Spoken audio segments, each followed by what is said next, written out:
आता पुन्हा सावध राहण्याचा काळ अघोषित आणीबाणी आलेली आहे। सरकारच्या विरोधात बातमी चालवल्यास संबंधितांना फोन येतात। शरद पवारांची टीका। वाढवणमध्ये जेएनपीटीकडून सुरू असलेल्या सर्वेक्षणाला स्थानिकांचा विरोध। एकाच जिद्द वाढवण बंदर रद्द अशी घोषणाबाजी करत स्थानिक आक्रमक।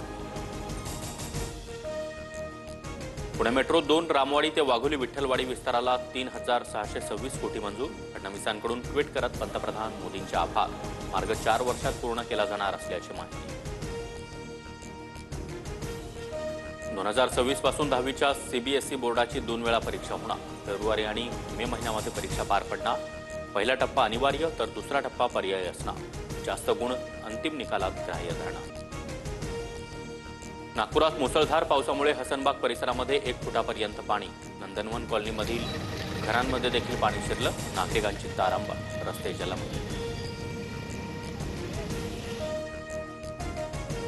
अलमट्टी आणि हिप्परगी धरणावर आता सांगलीच्या पाटबंधारे विभागाचा वॉच। दोन्ही धरणांवर 8 अधिकाऱ्यांची नियुक्ती। पाणीसाठा आणि विसर्गाची माहिती अधिकारी पाटबंधारे खात्याला देणार।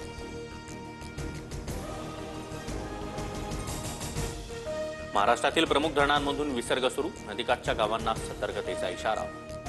कोकण, मुंबई, पुणे, नाशिक, मराठवाडा, विदर्भात जोरदार पावसाचा अंदाज। हिमाचल प्रदेशच्या कुलूमध्ये मोठा पूर। सैज घाटामध्ये ढगफुटी सदृश्य पावसामुळे भीषण स्थिती। अनेक घरं, गाड्या पाण्याखाली।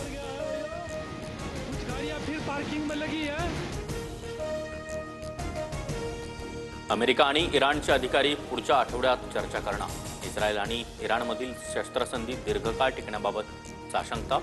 चर्चेदरम्यान कोणत्या करारावर स्वाक्षरी होणार का याकडे लक्ष।